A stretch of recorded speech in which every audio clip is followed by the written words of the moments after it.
The circle is sacred to traditional people all over the world. It reminds us that all life is connected and continuous, unbroken. No point on the circle is better than any other. It implies movement and flow. The circle helps us understand and respect the relationship of all things within a system and also the need for balance. When he was a baby, I didn't understand why he would, when he would get angry, that he would bang his head on the floor, out like constantly, and he didn't know how to say how he was feeling. So just for me, not for him to get hurt, I would just put my hand on where he's pounding his head, and just so he won't get hurt. Yeah. Indigenous communities have unique cultural and social challenges in terms of meeting the needs and cultivating the gifts of their children. The legacy of the past has left First Nation communities with high rates of unemployment, substance abuse, chronic illness, crime, suicide, inadequate housing, family violence, and abuse. People in Aboriginal communities also have a legacy of strength, survival, and resilience that motivates them to seek healing for themselves and for their children. So I didn't know where to go. And it just brings me back to those years when it was just us. Constantly struggling just every day. The Eastern Door Center was established in 2005 to help assess youth in the community who were having problems that were interfering with their learning and behaving in school and out. The Eastern Door came out of the work that was done in the school because we realized that a lot of the youth in the community were having problems with learning and behaving in the school, and these didn't have to do with lack of ability, but more a lot of the trauma that had taken place in the community. Our goal really was to find a place or find a way to look at the child as a whole, not just a piece. So the Eastern Door is an attempt to really do that. My name is Eva Saak, and I'm from Ossobuktuk First Nations community. And I've been working here at the Ossobuktuk Health and Wellness Center as the Executive Director for the Eastern Door Center, which we are very proud of. It was designed actually for the community members. They needed the support, they need the help, and the Eastern Door really helps to put programs into place, right? It tells you what to do, where to go, and how to go about it.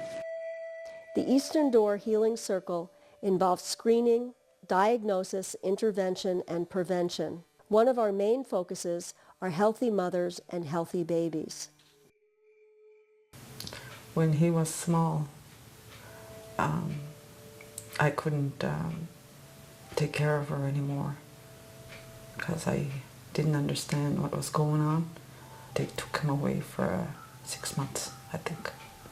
And when I first saw him, after that first 6 months, but he was totally different.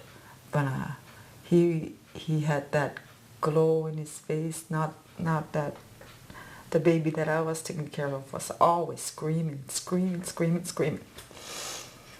And the baby I saw 6 months later was totally different. It was, he was beautiful. And when I saw him that time, I know that I wanted to take care of him myself. And I fell in love right away with him, and I know he's mine, and I had to do my job, take care of him, and do what's best for him. A mother's love of her baby can be a powerful force for healing if she's offered respectful support and an opportunity to get treatment and help for herself and her child. What makes us different from others is the outreach component, because a lot of the traditional services is that we wait and they come to us, and we've noticed that that does not work. And so we go to, especially with the addictions clients, so we go to them. And like we do a lot of relationship building, which may not happen in every services, but that's what the outreach helps with. This program is for women that are pregnant and using drugs or alcohol and smoking. So we get them into treatment so they will get off, if it's methadone or rehab or detox. And then once that they start being clean and are engaging into the process of change is when we start the goal setting and a lot of outreach, a lot of support. Like, let's say, for example, they have an appointment with a psychologist, but they can't make it because they have children at home. Then we will watch the babies in here while they go to that important, so that's just part of the support and outreach that we do.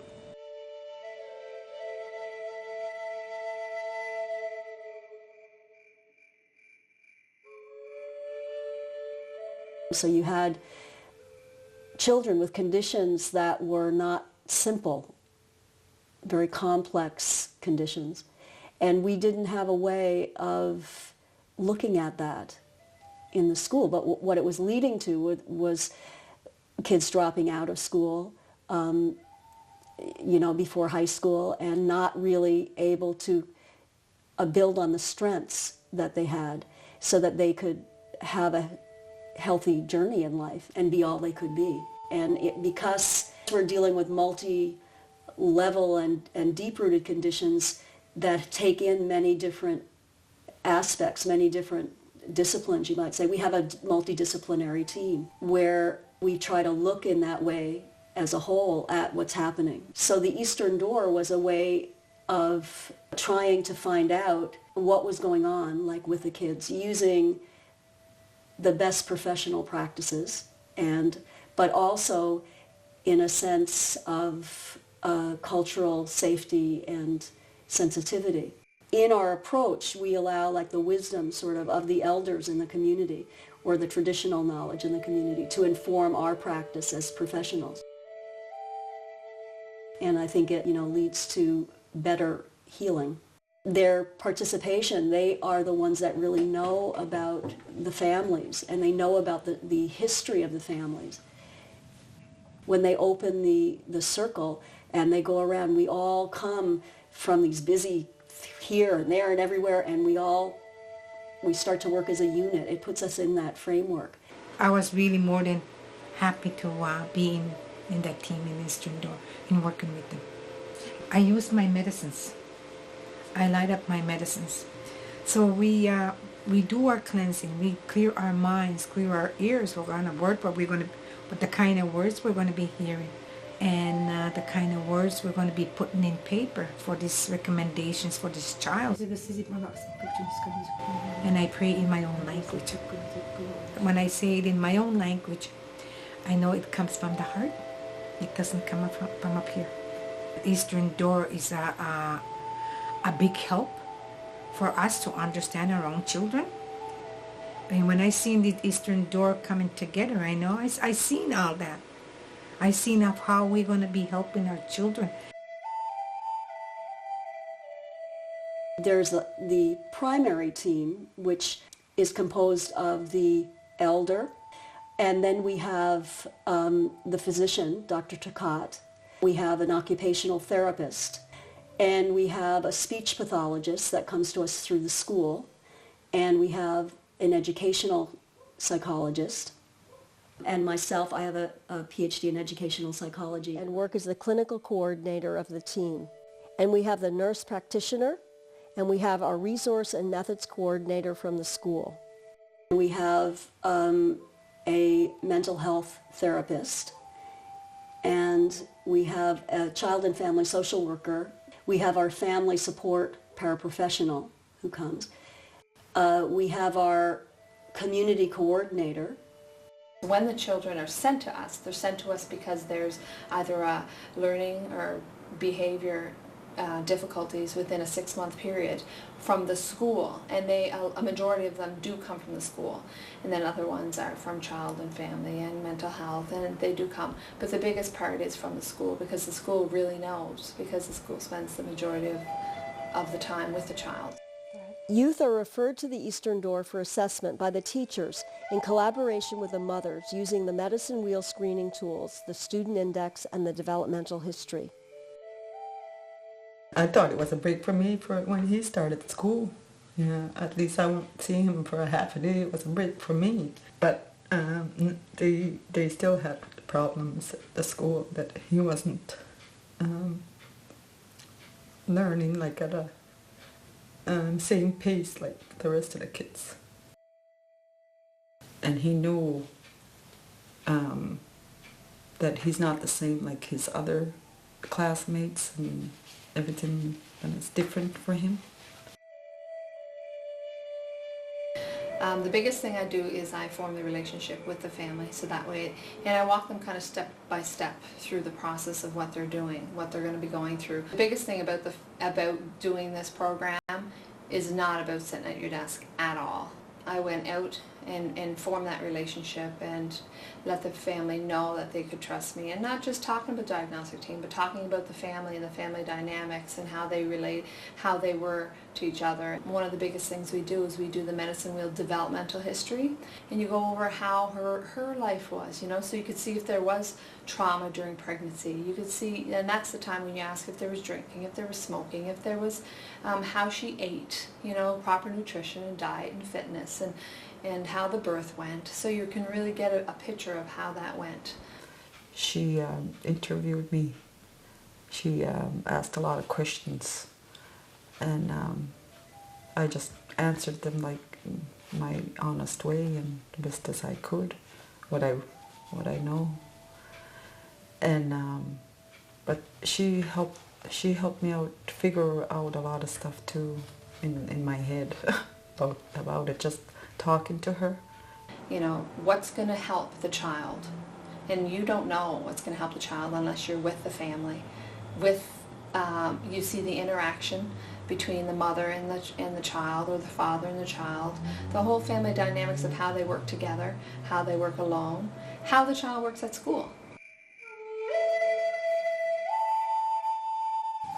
Born on May 9th, 2004 at the Moncton City Hospital.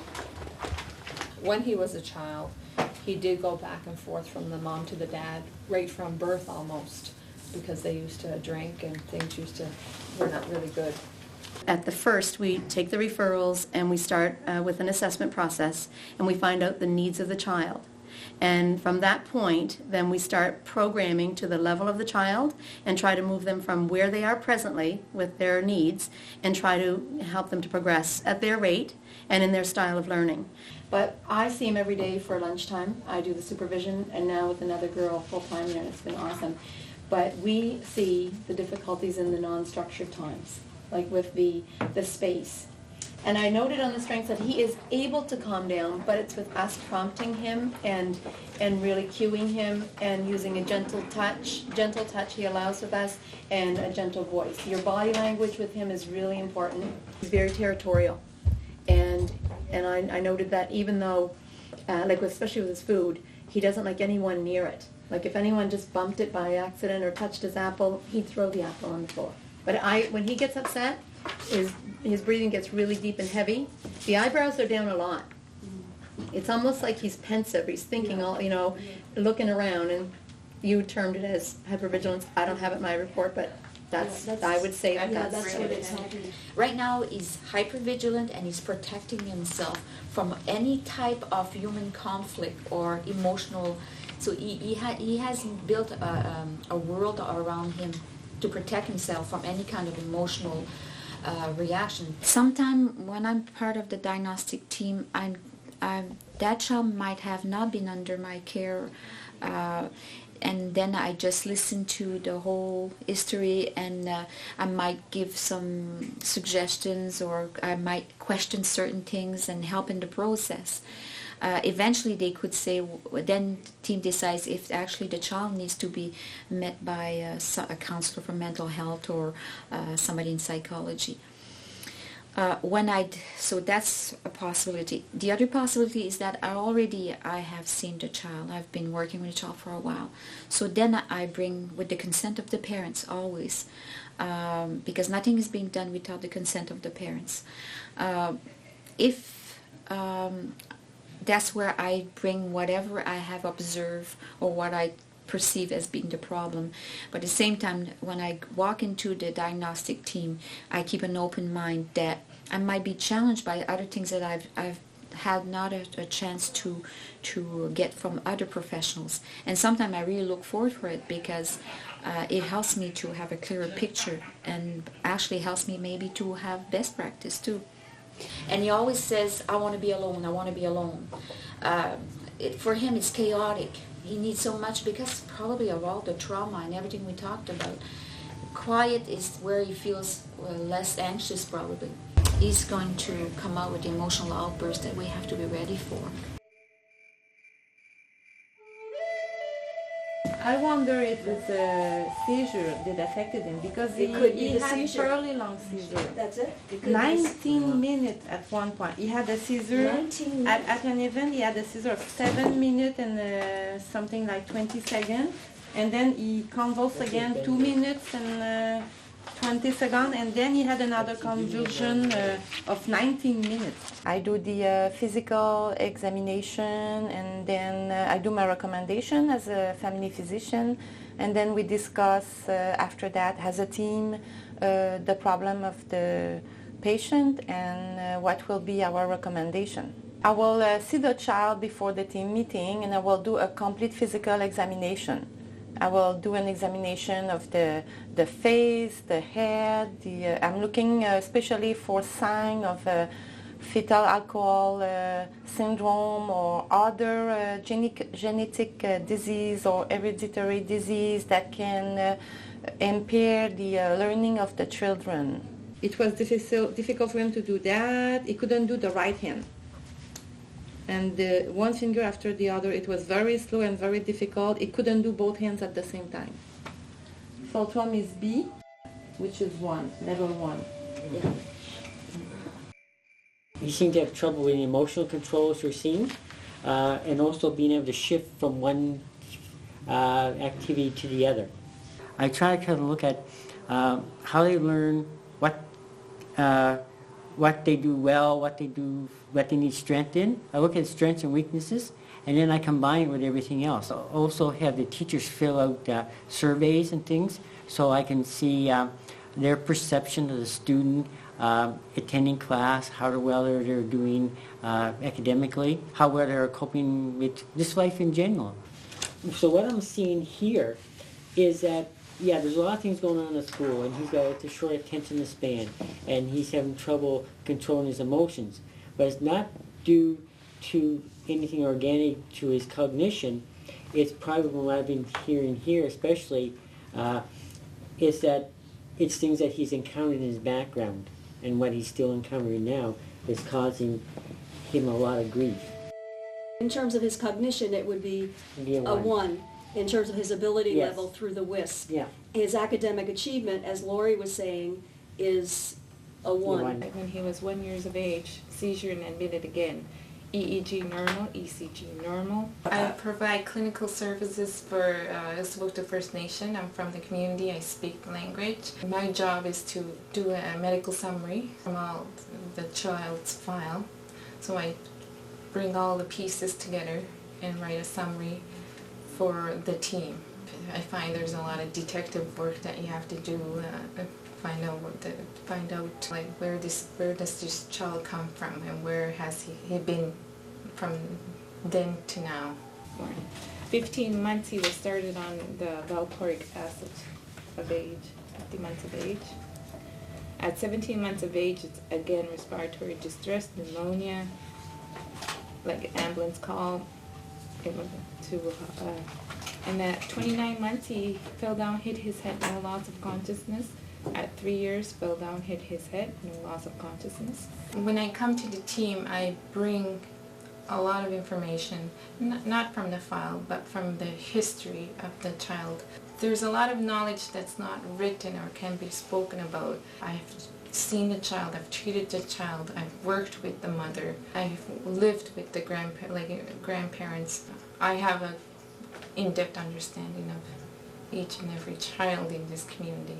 And sometimes if I question what's said, I will challenge it. Motor coordination was below 1 standard deviation. It was very low. Manual dexterity was below average.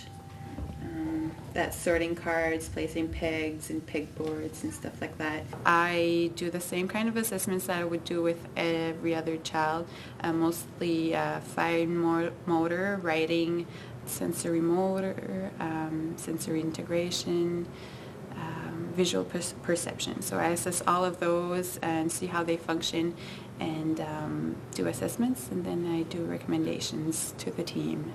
He had to copy a cue, and this is what he did. So just scribbled. Or I showed him how to trace the A because he wouldn't copy, and then he just did that. I would give the programs, the exercises, activities to the teachers or teacher's aide or resource teacher and the parents as well. And he was doing a lot of behaviors like pulling his arms into his sleeves and putting his fingers in his mouth while he was working and fidgeting and that kind of, but all the time he was doing that, he was still performing during all of that, and really it was he had a strong performance in his language skills.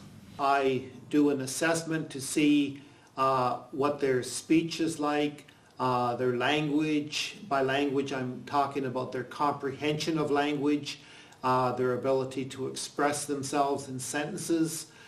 And when we look at comprehension, we want to see if they may be able to comprehend simple directions, but they may not understand the figurative meaning of language, for instance, or they may not understand implied meaning in sentences, which affects their communication with other people. His overall standard score was 90, which the average range is 85 to 115. He's doing very well. You know, it's so wonderful because he has so many strengths that if we could get him settled without the anxiety, put him, teach him how to self-soothe in some way and to recognize it and deal with it. He could go to university, he could be one of the leaders in the community. I'm one of the people that does a lot of the development of the assessment tools that we work with and for screening, and then recently we've been developing a diagnostic tool.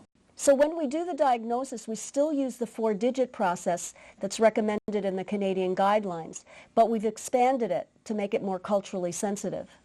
We like the 4-digit system that was developed in the University of Washington because it just doesn't hook on to fetal alcohol spectrum disorder. You can give a diagnosis of neurobehavioral disorder and then say alcohol exposed, drug exposed, smoking exposed, and if there are, say, for instance, no physical features of the child that would come about through the alcohol exposure. But there may be a whole other bunch of factors that, aside from the alcohol, and we feel it's much clearer and less stigmatizing to name out all those factors because they could be contributing. And although the diagnostic system that we use, the 4-digit system, is wonderful in that it does take in many elements, it doesn't take in the deep-rooted historical conditions. So we've included those. We've created a tool that looks at the prenatal environment, and then it goes into the postnatal environment, and then it goes out into the maternal family, and then the paternal family. And so we get a sense of history of the condition as it traveled through time, because the effects of loss of language, residential schooling that lead to, smoking, was the mom abused when she was pregnant, disease, all of these conditions that could be leading to, we look at that. And it's really the elders that led us to that. An Aboriginal elder named Merdina Marshall, she's from Eskasoni in Nova Scotia, and she spoke about two-eyed seeing, where one eye was looking through the traditional lens and one eye was looking through a scientific lens. And if we use our eyes together, you know, we get more depth in our perception. And I love that, you know, image, because it's like we need to combine the two in order to really see what's happening.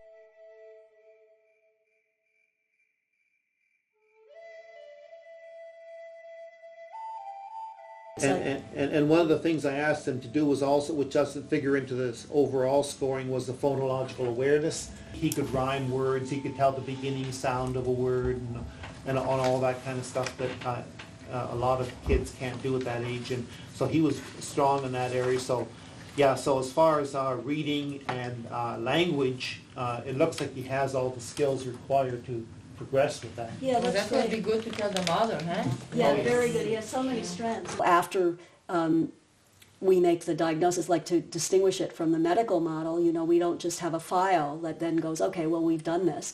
We have a continuing process. The family is brought in, and the families themselves, we are very open. They really want the diagnosis. And even the individuals, it helps explain to them. It's not, you know, it's a disability. I got a phone call from the health center. Eastern Door was calling me. I dreaded going and everything like that, and I kind of thought it wasn't, you know, anything good, you know. And I didn't want to know what the diagnosis was, but I just put all my feelings aside, and I said, this is for him. The diagnosis really is part of a prevention approach. When you diagnose a child, you're also diagnosing a mom who might have had a problem with alcohol or who might have her own issues. And so then you need to do that work to prevent another birth that may be affected. And then we provide support, family support.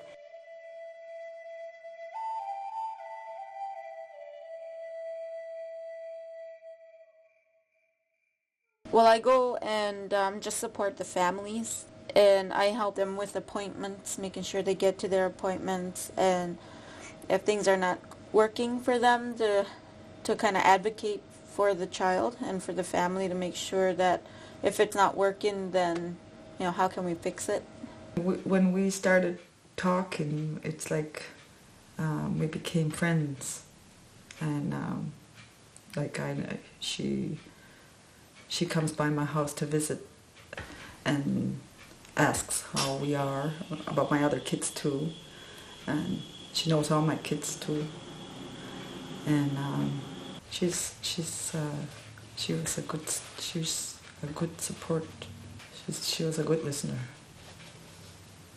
I think you have to be really empathetic and non-judgmental, because a lot of these families are high risk, and I try not to look away and try to judge them, because I know that, you know, the things that they're doing they're not doing it because they are bad kids or, you know, they have ill intent. It's because they have so much pain and anger inside them, and so it makes me really want to help them and just kind of reach out and let them know that someone's there.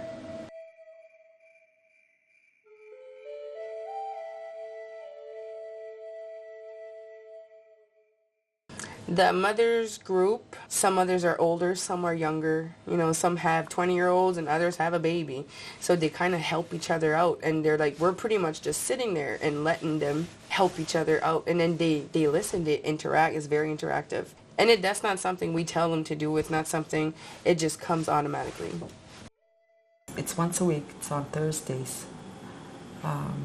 It's a bunch of women get together and we talk about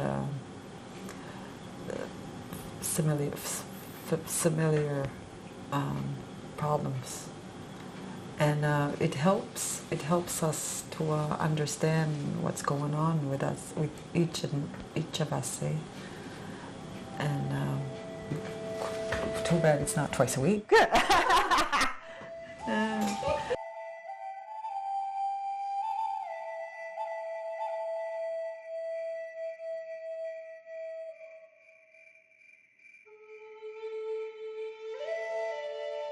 When we walked in there and they told me what the diagnosis was, it was just like a relief. like a relief for me that it had a name.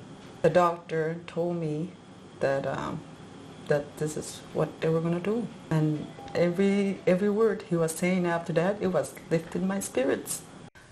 And then things started going more easier on both of us. And we started to learn. When he first started to read a book, because I never thought he was even going to read a book. When he first started reading a book, I cried. There were a whole bunch of people there. I was so happy. He's going to go to school and he's going to be in college. And yeah, it's all that because of that. Thank you. Thank you very much. It made our life a little bit easier because of the diagnosis. Thank you, Eastern Door. We've always seen it as a very worthwhile center. We can and we ought to be making this center of excellence not just for our community but to benefit the First Nations as well in the province, in the Atlantic, because there's really nothing.